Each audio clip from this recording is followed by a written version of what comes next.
이재명 대표의 측근들이 대장동 개발 이익 수백억 원을 더 받기로 했었다. 검찰의 공소장에 담긴 내용이 알려지면서 큰 파장이 일고 있습니다. 여기서 말하는 측근은 김용 민주연구원 부원장과 정진상 민주당 대표실 정무조정실장, 그리고 유동규 전 본부장입니다. 다만 약속은 했고 실제로 건네지진 않았다는 게 검찰이 받은 진술입니다. 김 부원장 측은 진술만 있고 물증은 없는 창작 소설이라고 반발합니다. 하지만 검찰은 민주당사와 국회에서 전방위 압수수색에 나서며 수사의 강도를 더 높이고 있습니다. 검찰이 이제 이재명 대표를 직접 겨냥하는 것으로 보입니다. 박사라 기자입니다. 검찰은 대장동 사업자인 김만배 씨의 지분 중 절반은 민주당 이재명 대표 측근들의 몫이었다고 판단했습니다. 김 씨 지분 49%의 절반인 24.5%가 민주연구원 김용 부원장, 민주당 정진상 정무조정실장, 유동규 전 성남도시개발공사 본부장의 몫이라고 본 겁니다. 지분율 등에 따라 김 씨로부터 대장동 수익 428억 원을 세 사람이 받기로 약속했었다는 게 검찰의 조사 결과입니다. 검찰은 불법 정치자금 혐의로 김 부원장을 재판에 넘기면서 공소장에 이런 내용을 구체적으로 적었습니다. 특히 김 부원장 등이 이재명 대표의 대선 경선 준비를 위해 김 씨에게 대장동 수익금을 요구했다는 내용도 담았습니다. 대법원이 2020년 7월 이 대표의 선거법 위반 혐의를 무죄 취지로 판결한 이후부터입니다. 김 부원장이 이재명 경선 캠프 조직화 방안을 세우고 호남 계승자란 이미지 메이킹이 중요하다거나 권리당원을 전담하는 책임 조직을 구축한다는 전략을 짰다는 겁니다.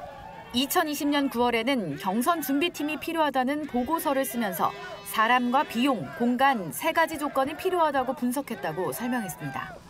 검찰은 바로 이때 김 씨로부터 대장동 개발 이익을 받아서 필요한 자금을 충당하려 했다고 봤습니다. 하지만 김 씨가 돈을 주는 것을 미루자 또 다른 대장동 사업자인 남욱 변호사에게서 불법 정치 자금을 받아간 것으로 검찰은 결론 내렸습니다. 김 부원장 측은 돈을 받은 사실 자체가 없고 검찰의 공소 사실은 소설에 불과하다며 반박하고 있습니다. JTBC 박사라입니다. 네, 이와 별개로 이재명 대표의 최측근인 정진상 정무조정실장은 대장동 사업자로부터 뒷돈을 받았다고 검찰은 판단하고 있습니다. 명절을 비롯해서 몇 년에 걸쳐서 받은 뇌물이 1억 4천만 원 정도인 걸로 파악했습니다. 오늘 정 실장의 집 등을 압수수색했습니다. 정 실장은 객관적 증거가 없다며 혐의를 전면 부인하고 있습니다. 박병영 기자입니다. 검찰 수사팀이 민주당 정진상 정무조정실장의 아파트 CCTV 영상을 확인하고 있습니다. 정 실장의 집을 압수수색하면서 CCTV 영상과 차량 출입 기록까지 확보하는 겁니다. 그냥 와서 그냥 알잖아. CCTV 검찰은 정 실장이 근무하는 국회 당대표 비서실과 민주당사에 있는 당대표 비서실도 압수수색 대상에 넣었습니다. 검찰은 정 실장이 사업 편의를 대가로 대장동 사업자인 남욱 변호사로부터 뇌물을 받았다고 판단했습니다. 압수수색 영장엔 뇌물 금액으로 2013년과 2014년 명절에 3천만 원, 2014년에 별도로 다시 5천만 원, 2019년과 2020년에도 각각 3천만 원씩 모두 1억 4천만 원을 적은 것으로 파악됐습니다. 돈은 유동규 전 성남도시개발공사 본부장을 통해 정 실장에게 건네진 것으로 보고 있습니다. 유 전 본부장은 최근 검찰 조사에서 정 실장은 이재명 대표의 최측근이기 때문에 관리할 필요가 있었다고 진술한 것으로 알려졌습니다. 검찰은 성남시 정책실장이던 정 실장이 대장동 사업자들에게 내부 비밀을 알려줬다고 보고 부패방지법 위반 혐의도 적용했습니다. 정 실장 측은 뇌물 혐의 등을 전면 부인하고 있습니다. 이동규의 진술 말고는 어떠한 객관적 증거도 없다는 것입니다. 좀 그렇게 이해해 주시면 좋을 것 같아요. 검찰은 이르면 이번 주에 정 실장을 불러 조사할 계획입니다. JTBC 박병현입니다. 네, 이재명 대표 측근들의 몫이었다는 대장동 수익 428억 원과 관련해 새롭게 취재된 내용이 있습니다. 한민용 기자가 나와 있습니다. 김만배 씨에게서 이 돈을 받기로 약속했다는 게 언제죠? 그러니까 대장동 사업자들인 김만배 씨와 남욱 변호사 등이 서로 지분을 논의할 때부터 이 부분을 계산했다고 검찰은 보고 있습니다. 네. 김용 부원장 공소장엔 구체적으로 2015년 2월에 김용 부원장과 유동규 전 본부장 등에게 제공할 이익까지 포함해서 김만배 씨의 지분을 약 49%로 결정했다. 이런 내용이 적혀 있습니다. 네. 이후 김만배 씨가 자신의 지분 절반을 김용 부원장과 정진상 실장 또 유동규 전 본부장 몫으로 이게 배당 수익으로 따지면 700억 원인데 같이 내기로 했던 공동사업비를 제외하고 428억 원을 주기로 약속했었다는 게 검찰의 판단입니다. 네. 2015년 2월이면 대장동 사업의 개발자를 선정하기 전 아닙니까? 네, 맞습니다. 그러니까 당시에 성남시가 대장동 개발 사업자를 이제 공모하던 시기입니다. 이로부터 한 달 뒤인 2015년 3월에 우선 협상자가 선정이 됐습니다. 그러니까 한마디로 사업자가 선정되기도 전에 이미 김용 부원장 등이 가져갈 몫을 김만배 씨 지분 안에 넣어놨다는 게 검찰의 판단입니다. 네. 공소장에는 김만배 씨가 이 세 사람과 함께 그러니까 모두 네 사람이 되겠죠. 네. 의형제를 맺는 과정도 담겼다면서요? 네, 2014년 6월에 이재명 당시 성남시장이 재선에 성공한 직후에 네 사람이 술자리에서 의형제를 맺었다는 설명인데요. 서로의 이해관계를 공소장에 담았습니다. 김용 부원장은 정진상 실장 등은 김만배 씨가 가진 이런 법조계 고위 인맥을 이용해 이재명의 법적 리스크를 관리하려 했다. 또 김만배 씨는 대장동 사업 편의를 원했다. 이렇게 적었습니다. 네. 김 씨는 언론사의 법조팀장으로 오래 일해왔던 인물입니다. 그렇군요.